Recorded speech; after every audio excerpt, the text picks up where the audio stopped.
Bismillahirrahmanirrahim. Assalamualaikum warahmatullahi wabarakatuh. Bertemu dengan saya Ibu Maya Utami Dewi Eskom Mkom. Dengan kode pengajaran saya adalah MYU.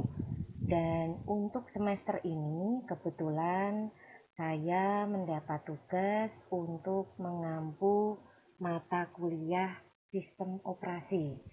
Kebetulan pada hari Rabu ini jadwal untuk kelas kita itu jatuh pada malam ya, malam hari ini, dan waktunya juga sudah ada di jadwal.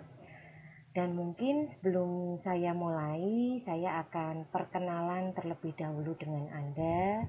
Karena ada istilah tak kenal maka tak sayang ya, maka saya perkenalkan dulu identitas saya di sini.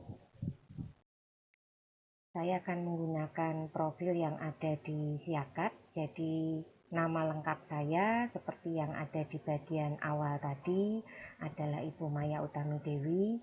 Boleh dipanggil dengan nama Ibu Maya atau Ibu Utami atau Ibu Dewi. Silahkan, karena kebetulan itu nama panggilan semua bisa ya. Tapi lebih seringnya dipanggil dengan sebutan Ibu Maya di sini. Nah, kebetulan saya lahir di Ungaran dan saat ini bertempat tinggal di daerah Pucang Gading, masuk wilayah kawasan daerah Demak, dan kebetulan saya sudah berkeluarga dengan anak atau putri satu. Sekarang usianya sudah masuk SMA. Nah, untuk nomor telepon ini bisa menggunakan nomor WA yang kebetulan dipergunakan untuk grup kita ya. Jadi bagi yang berkepentingan bisa melakukan kontak dengan saya melalui nomor yang ada di sini. Ini adalah nomor WA saya. Only WA ya. Jadi tidak untuk di telepon, only WA saja. Kemudian kegiatan saya yang lain, selain menjadi dosen, saya juga memiliki usaha kuliner ya. Jadi memang untuk sekarang ini wirausaha sangat penting sekali. Kebetulan saya punya hobi memasak dan membuka usaha di bidang tersebut. Hobi yang lain adalah bersepeda. Nah, mungkin suatu saat kita bisa ketemu dalam acara kuis mungkin ya, karena saya sering ketemu dengan mahasiswa juga pada event-event tertentu yang kebetulan bisa mempertemukan kami pada acara tersebut. Baiklah, itu tadi perkenalan singkat dari saya. Selama ini bidang ilmu saya adalah sistem informasi. Saya mengajar pemrograman web ya, kemudian beberapa materi komputer seperti sistem operasi, basis data, pengantar query, dan lain-lain. Dan di sini nanti untuk kedepannya jika ada yang bertemu lagi dengan saya bisa lebih mengenal ya, mengingat untuk saat ini dikarenakan pandemi maka kita hanya bisa bertemu lewat online seperti ini ya. Jadi harapan saya melalui video materi ini perkenalan tadi saya kira cukup ya. Baiklah, untuk pertemuan pertama ini mungkin belum banyak materi yang saya berikan. Jadi hanya pengantar dulu di sini. Jadi untuk kelas malam pada saat ini mendapatkan materi sistem operasi. Saya kira untuk materi ini sebagian besar mungkin sudah pinter-pinter ya untuk masalah sistem operasi, karena sistem operasi ini erat kaitannya dengan kehidupan kita sehari-hari ya. Yang utama sih sistem operasi biasa dipergunakan di bidang komputer pada awalnya. Nah, kemudian dalam perkembangannya itu cukup membantu dalam kehidupan sehari-hari kita, baik itu ada di bidang ponsel, kemudian mungkin di bidang industri, mungkin di bidang bisnis, mungkin di bidang politik, yaitu ternyata semuanya tidak jauh dari penggunaan sistem operasi di sini. Nah, yang akan kita bahas di sini nanti itu sifatnya umum ya. Jadi sistem operasi yang sering dipergunakan dalam pendidikan, dan ada juga sistem operasi yang dalam kehidupan sehari-hari. Nah, untuk mata kuliah sistem operasi ini memiliki tujuan umum maupun tujuan khusus diberikan kepada mahasiswa pada semester awal ini. Tujuan umumnya adalah bahwa konsep sistem operasi ini dipelajari mulai dari sejarah perkembangan sistem operasi sampai dengan kebutuhan penggunaan sistem operasi sesuai dengan perannya. Ya, contohnya misal penggunaan sistem operasi dalam bidang kesehatan.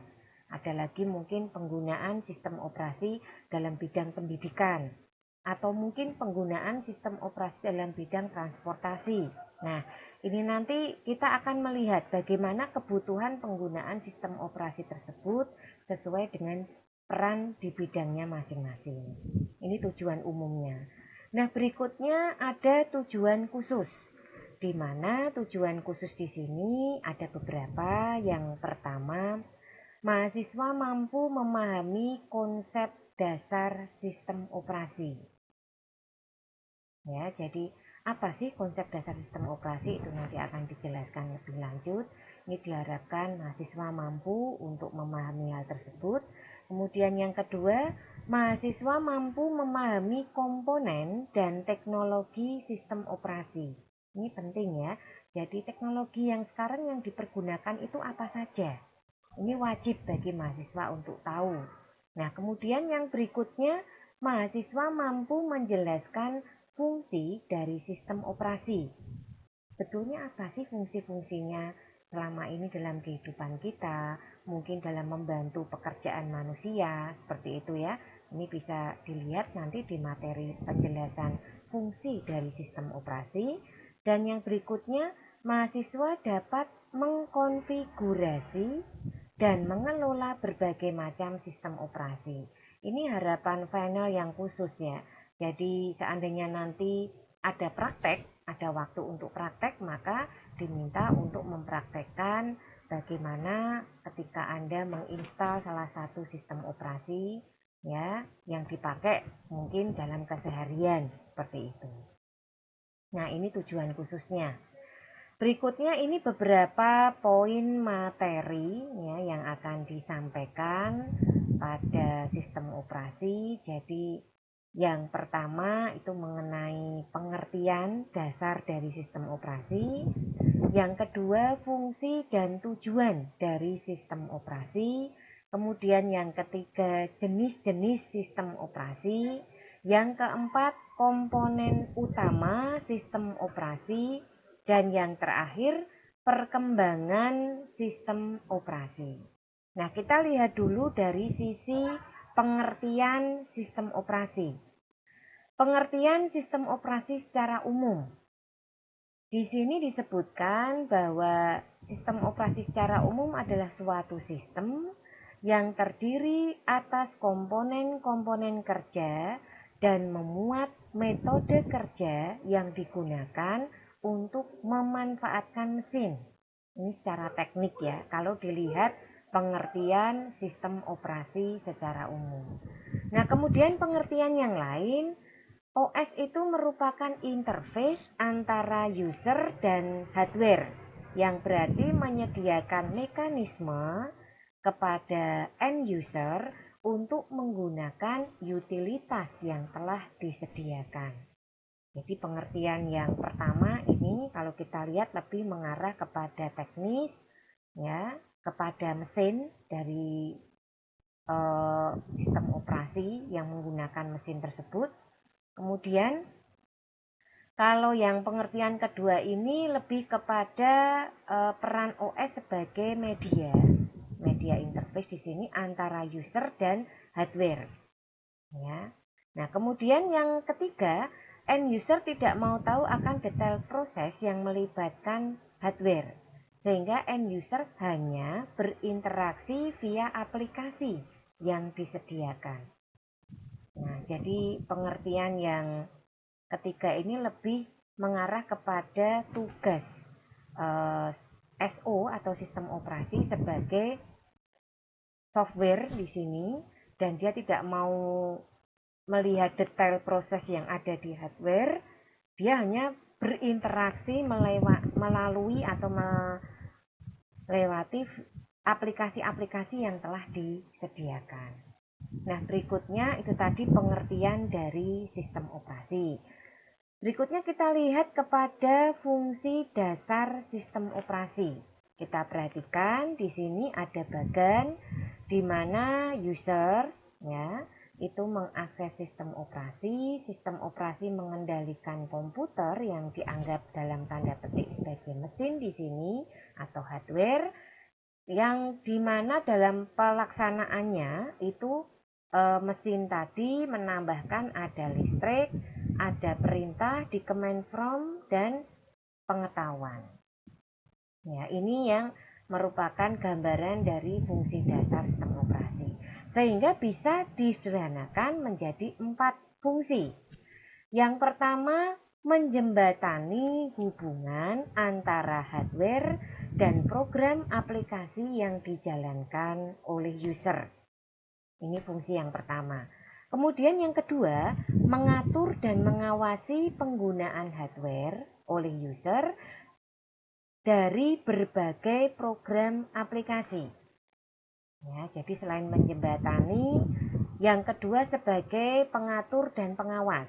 Kemudian yang ketiga sebagai pengendali error yang terjadi pada komputer. Jadi seandainya kita sedang booting ya, sedang menjalankan komputer untuk pertama kali, kemudian muncul message-message dalam bahasa Inggris misalkan, itu yang mengendalikan itu adalah sistem operasi. Kemudian mengatur sumber daya hardware, contohnya seperti printer, memori, DVD room, dan lain-lain. Jadi seandainya kita mau menambahkan headset ya untuk mendengarkan lagu, nah ini termasuk menambah perangkat ya, itu juga diatur oleh sistem operasi di sini. Nah, itu tadi 4 fungsi dasar dari sistem operasi. Berikutnya kita masuk pada jenis sistem operasi. Di sini dibedakan ada beberapa. Yang pertama yaitu satu komputer hanya digunakan oleh satu user dan hanya bisa menjalankan satu program dalam satu waktu. Ini jenis sistem operasi single user single tasking, istilahnya seperti itu. Contohnya adalah DOS, singkatan dari Disk Operating System. Ya, memang pada saat itu, pada zamannya DOS ini, satu komputer hanya bisa digunakan oleh satu user dan dijalankan pada satu waktu. Ya, dulu pada saat praktikum gitu, kita diminta membawa disket. Nah, kemudian dimasukkan ke drive dan kita jalankan, kita buka sistem operasi, ya udah satu orang bisa menjalankan satu unit PC itu saja. Ya, ini untuk jenis yang pertama. Kemudian yang kedua, satu komputer dapat digunakan oleh banyak user. Tapi satu user hanya dapat menjalankan satu program di satu waktu. Ini bentuk multi-user single tasking. Contohnya adalah sistem operasi novel NetWare. Biasanya untuk jaringan ya. Nah, kemudian yang ketiga, satu komputer dipakai bersamaan oleh banyak user dan dapat menjalankan banyak program aplikasi dalam satu waktu. Ini adalah jenis sistem operasi multi-user multitasking. Ya, contohnya adalah Unix, Linux, dan lain-lain. Nah, yang keempat adalah satu komputer dipakai satu user dan dapat menjalankan banyak program dalam satu waktu. Contohnya adalah Windows, Mac OS, dan lain-lain. Ini merupakan jenis sistem operasi single user multitasking. Nah, Ini adalah gambaran beberapa jenis sistem operasi yang ada saat ini. Ada single user single tasking, ada multi user single tasking, ada multi user multitasking, dan single user multitasking. Berikutnya kita lihat macam-macam sistem operasi. Dicontohkan ada DOS, ada Windows, ada Unix, ada Macintosh, dan lain-lain. Kita lihat dulu yang DOS. Sistem operasi DOS merupakan salah satu software yang termasuk dalam golongan OS, di mana untuk disk dipakai pada media penyimpanan disk, baik disket maupun hard disk. Beberapa produk DOS sampai dengan saat ini itu ada DOS versi 1, versi 2, versi 3 yang kemudian mengalami perkembangan, ada DOS versi 31, 32 dan 33, kemudian muncul versi 4, versi 5 sampai dengan versi 6. Nah, perintah di dalam DOS sendiri itu dibagi menjadi dua. Ada perintah internal dan ada perintah eksternal. Perintah internal adalah perintah yang telah ada ketika memori komputer sudah berisi OS.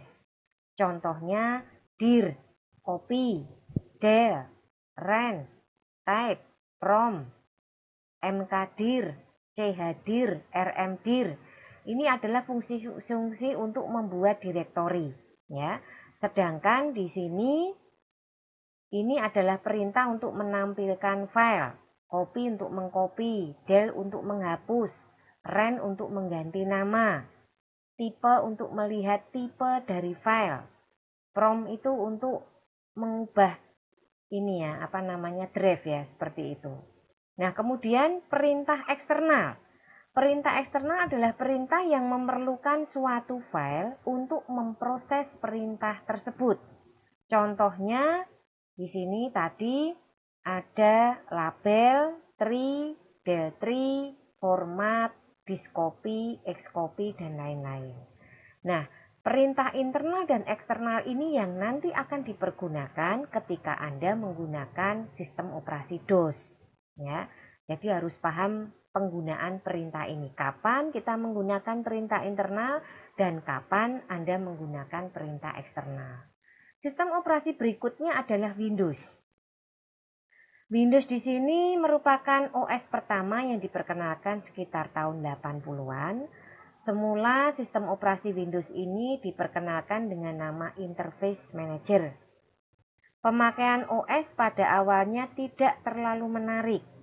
Ini terjadi hingga diperkenalkan sistem operasi Windows versi 3 pada bulan Mei tahun 90. Ya. Jadi awal kemunculannya itu tidak begitu menarik, tapi begitu muncul yang versi 3-nya itu mulai diminati oleh banyak user.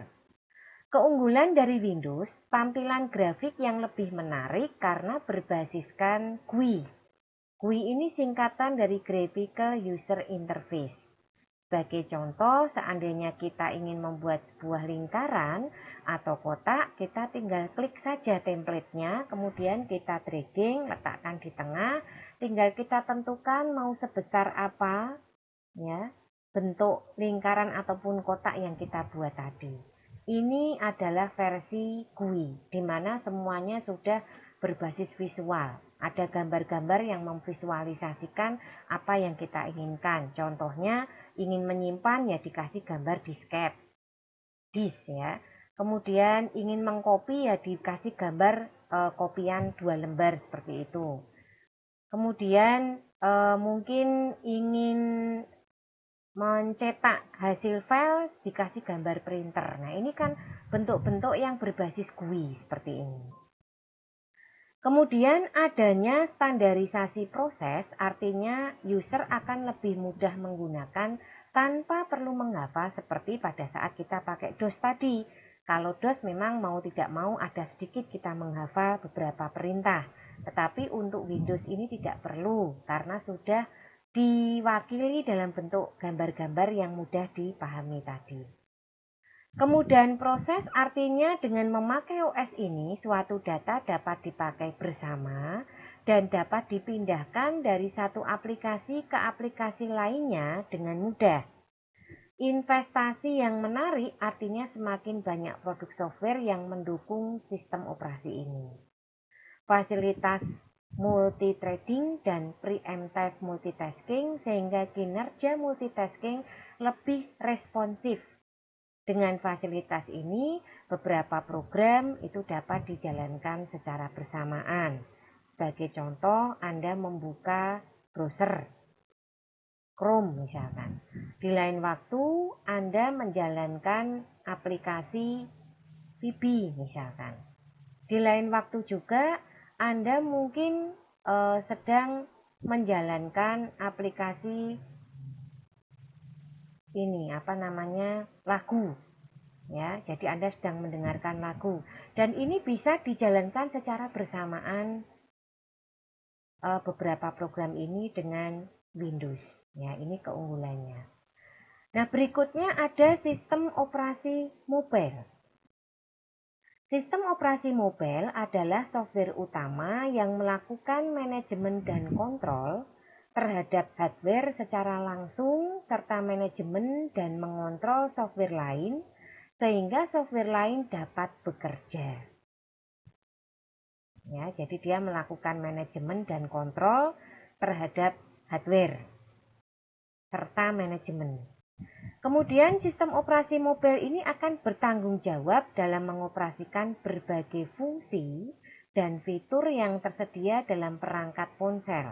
Contohnya scheduling task, keyboard, WAP, email, text message, sinkronisasi dengan aplikasi dan perangkat lain, memutar musik, kamera, dan mengontrol fitur-fitur lainnya. Nah, ini adalah OS mobile. Mungkin Anda sudah familiar dengan OS yang Anda miliki ya di ponsel masing-masing. Kemudian ada iOS 4. Ini merupakan OS ya yang merajai share sistem operasi mobile dengan penggunaan handset Apple yang cukup luas seperti iPhone, iPod Touch, dan iPad. Apple tidak mengizinkan OS untuk dijalankan pada hardware pihak ketiga. Interface pengguna iOS didasarkan pada konsep manipulasi langsung, menggunakan gerakan multitouch. Elemen kendali interface terdiri dari slider, switch, dan tombol. Nah, jadi ini khusus ya untuk OS penggunaan handphone yang khusus di sini. Kemudian Android dengan logo uniknya yaitu robot hijau sebetulnya sudah ada sejak lama. Namun semenjak tahun 2009 perkembangan Android melesat dengan cepat. Mobile OS dari Google ini memberikan kebebasan yang sangat luas untuk para developer dan terintegrasi penuh dengan teknologi Google. Aplikasi yang tersedia untuk Android juga sudah banyak sekali, sehingga pengguna Android punya banyak variasi dalam menggunakan aplikasi di Android. Dengan dukungan dari Google, Android menempati posisi kedua di share mobile OS. Nah, ini yang kita lihat dari OS untuk Android. Berikutnya ada Symbian OS. Sistem operasi tidak bebas yang dikembangkan oleh Symbian Ltd dan saat ini Symbian OS banyak digunakan oleh berbagai vendor produk peralatan komunikasi mobile pada berbagai jenis produk yang bervariasi. Variasi dari sisi hardware ini di mana Symbian OS diimplementasi dapat dimungkinkan karena OS ini memiliki antarmuka pemrograman aplikasi atau yang disebut dengan API. API mendukung terhadap komunikasi dan tingkah laku yang umum pada hardware yang dapat digunakan oleh objek aplikasi lain. Hal ini dimungkinkan karena API merupakan objek antarmuka yang didefinisikan pada level aplikasi, yang berisikan prosedur dan fungsi. serta mengelola atau memanggil kernel di mana merupakan penghubung antara software dan brainware. Berikutnya ada BlackBerry OS, ya, di mana sistem operasi mobil yang dikembangkan oleh RIM mendukung layanan multitasking untuk produk BlackBerry. BlackBerry diperkenalkan tahun 97, di mana RIM yang merupakan singkatan dari Research in Motion mampu menyampaikan informasi jaringan data nirkabel. BlackBerry mulai dikenalkan di Indonesia pada Desember 2004 oleh operator. Berikutnya ada Windows Mobile, merupakan salah satu OS mobile yang dikembangkan oleh Microsoft dan didesain untuk digunakan pada smartphone dan perangkat nirkabel lainnya. Versi saat ini disebut Windows 7 Mobile. OS ini berbasis pada Windows CE 7 kernel dan fitur-fiturnya dikembangkan menggunakan Microsoft Windows API. Windows Mobile didesain sedemikian rupa agar mirip dengan versi Windows Desktop. Nah, berikut adalah gambar grafik penggunaan sistem operasi mobile. Kita perhatikan yang paling banyak yaitu ada pada Symbian, itu 37% penggunaannya. Kemudian menyusul Android 25%, Apple 17%, RIM 15%. Ya. Jadi kalau kita lihat untuk prosentasenya memang cukup besar, itu adalah Symbian. Berikut daftar 5 mobile OS yang mempunyai pangsa pasar terbesar. Ya, jadi di sini sesuai grafiknya yang warna biru itu untuk iOS, yang warna agak merah ini Android, kemudian warna abu-abu ini adalah Symbian, ya. Ungu ini ada RIM OS, biru itu ada Windows Mobile OS, kemudian yang oranye itu ada Web OS, ya. Kemudian other ini warnanya abu-abu muda. Ini kalau kita lihat seperti ini. Ini daftar ya penggunaan kalau dibikin grafik. Nah, berikutnya setelah kita tadi mempelajari fungsi ya, kemudian ada perkembangan dari sistem operasi, kita lihat ada komponen utama dari sistem operasi. Di mana komponen utama dari sistem operasi ini ada kernel, ada file, ada user interface. Ini bentuk umumnya. Nah, kemudian kernel ini adalah kumpulan program yang membentuk sistem dan memiliki tugas melayani bermacam program aplikasi untuk mengakses hardware secara aman dan terkendali. Ya. Nah, kemudian kita lihat bentuk umum user interface ya. Jadi di sini bentuknya ada yang CLI atau Command Line Interface dan ada yang GUI, Graphical User Interface. Kita lihat kalau dari yang CLI di sini lebih banyak ke perintah yang diketikkan. Jadi kita memang harus hafal perintah-perintahnya. Sedangkan pada GUI ini sudah berwujud gambar.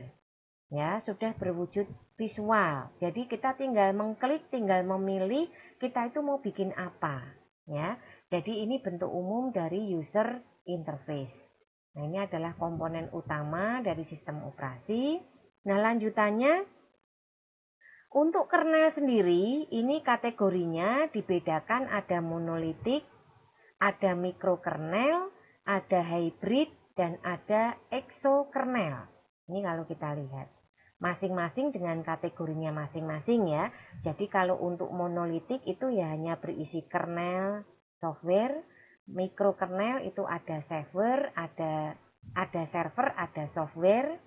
Ya, kemudian ini masuk ke sini. Kemudian kalau hybrid ada server dalam kernelnya dan aplikasi. Kalau exokernel itu ada kernel, ada library yang dipunyai di sini, kemudian langsung mengacu ke aplikasi.